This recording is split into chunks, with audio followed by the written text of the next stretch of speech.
তো হ্যালো বন্ধুরা, আমি তোমাদের প্রীতি। তো সকাল সকাল নিয়ে আসছি তোমাদের সাথে একটা মিনি ব্লগ শেয়ার করতে।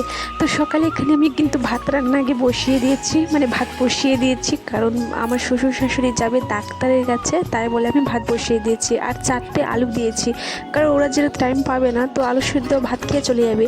আর মা বললো যে থাক, করতে হবে না কিছু, এখানে সুজিটা বানাইছে, আমি সুজি খেয়ে চলে যাব। তো এখন কি করা যায় গাইস। আর এখানে সুজি আমিও একটু নিয়ে নিলাম, খেয়ে নিলাম আর কি, মানে খেয়ে নিচ্ছে। আর এখানে ভাবছি, মাকে বললাম যে তাহলে সবজি কি করব। তো বললো যে যখন 4টে আলু ভাতে দিয়েছিস তখন বেশি করে দিয়ে দে, পটল আলু সবজি করে নিবি। আর তা ভাবলাম যে হ্যাঁ, পটল আলু সবজি করাটাই ভালো হবে। আর এখানে আবার ভাবলাম যে একটা সবজি দিয়েও তো খাবে না গাইস, তাই এখানে কয়থাটা নিয়ে এলাম। তো তোমরা এটাকে কি বলো, তোমরা অবশ্যই কিন্তু বলবা। আর আমাদের এদিকে কিন্তু এটাকে কয়থাই বলে। তো এখানে আমি বেশি করে আলু নিয়ে নিয়েছি, সামান্য এদের ছোটো সাইজের আলু, মানে 16-15টা আলু।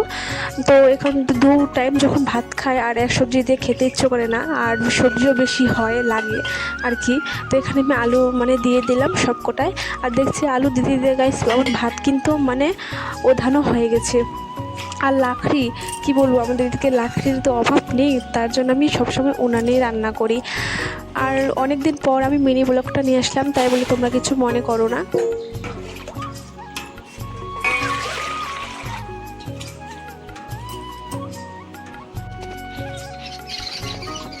আর আমি এখানে মানে পটলগুলা কিন্তু কাটতে বসে পড়েছি।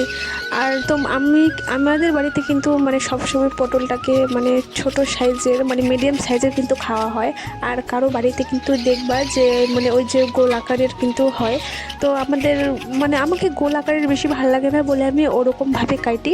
আর সবজি কিন্তু মানে কাটানোর বেশি মানে টেস্ট হয়, মানে মানে ভালোভাবে যদি কাটতে হয় ওভাবে টেস্ট হয়। আর এখানে দেখো লাকড়িগুলো কত সুন্দর জ্বলতেছে গাইস, মানে কি বলবো। আর আমি এখনই কিন্তু ভাত বসালাম, আর দেখছি আমি ভাত কিন্তু উদাই পড়ছে। আর মানে অর্ধেক কিন্তু সিদ্ধ হয়ে গেছে ভাতগুলা। আর বলো তো, এমন যদি লাকড়ি থাকে তাহলে কে রান্না করতে চাইবে না গাইস উনানে।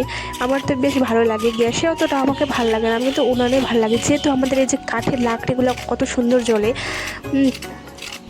আর কি বলবো, মানে অনেকটাই আমার ভালো লাগে উনুনে রান্না করতে। আর আমার মতো কিন্তু অনেকেই আছে যে উনুনে কিন্তু রান্না করতে পছন্দ করে। আর এখানে পটল কাটতে কাটতে দেখি গাছ আমাদের ছাগলগুলো কি করছে অবস্থা। আর আটা চাল কিন্তু সব খেয়ে ফেলে, তার জন্য কিন্তু সব সময় দরজাটা কিন্তু লাগাই রাখতে হয় সব সময়। আর এখানে মানে তোমাদের সাথে কথা বলতে বলতে কিন্তু এখানে কিন্তু আমাদের মানে আমার পটল কাটা কিন্তু হয়ে গেল। আর যেভাবে আমি মানে তোমাদেরকে বললাম ঠিক তেমনই কিন্তু পটলটা কাটছি। আমি জানি না আমার ব্লগ কে দেখবে না, অতটা আমি ভালো পারি না, কিন্তু যতটুকু পারি আমার ভরসা, আমি এই ব্লগ নিয়ে কিন্তু অনেক মানে আগে পৌঁছাবো একদিন না একদিন। এখন পারি না, কিন্তু পরে পারবো।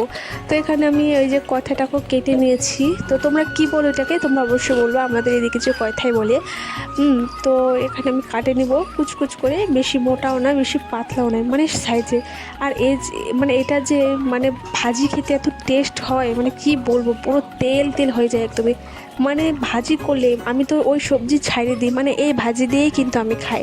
আর আমার মতো কিন্তু আমার বড় এই ভাজিটাকে কিন্তু বেশি পছন্দ করে। আর আমি কিন্তু বাচ্চা নিয়ে কিন্তু সবসময় ভিডিও করতে পারি না, যেটুকু পারি সেটুকুই কিন্তু তোমাদের সাথে শেয়ার করি। প্লিজ আমার চ্যানেলটিকে কিন্তু সাবস্ক্রাইব করে দিও। আর অবশ্যই কিন্তু আমার পাশে থেকো গাইস, বন্ধুরা প্লিজ আমার অবশ্যই কিন্তু পাশে থেকো। তো এখানে একটা সাইজের বড়, তোমরা দেখলা বড় সাইজের যে আমি ওই যে ওইটা নিয়েছি কয়থাটা, কিন্তু কেটে কোটে গাইস এত মানে কম হবে অল্প, আর ভাজি করলে তো বাইস আরও কমে যাবে, মানে বাটি দিয়ে 1 বাটি হবে জাস্ট। আর আমরা কিন্তু সামান্য 6 জন লোক, এতটুকু আমি কারা খাবো, কারা দেবো। তাই একটা দিয়ে আমাদের সবজি হয় না গাইস, কাটলে এখানে 3টে কাটতে হয়, 3টে বা 4টে, তারপরে 2 টাইম কিন্তু খাওয়া যায়। আর 2 টাইম আমার বর কিন্তু 2 টাইম এক সবজি দিয়ে খাবে না, ওর না হলে 1 টাইম ডিমের মামলেট লাগবে, আলু ভাজা লাগবে, ডাল লাগবে, আর 1 টাইম যেটাই রান্না করবো সেটাই। আর 2 টাইম ও কিন্তু খেতে একদমই চায় না, নাহলে দোকান থেকে কিন্তু ঘুমনি খেয়ে এসে। তো অবশেষে দেখো গাইস আমাদের মানে আমার সবজির কালার কেমন আসে, ফোনে অতটা দেখা যাচ্ছে না, কিন্তু ভালোই হয়েছে যা হয়েছে। আর আমি কিন্তু এখানে কোনো মশলাই দিইনি, বাস গরম মশলা একটু ছেঁকানো দিয়েছি। আর এখানে আমার সবজি কিন্তু হয়ে গেল, আর এখানে এই যে গ্যাসে বসিয়ে দিয়েছি।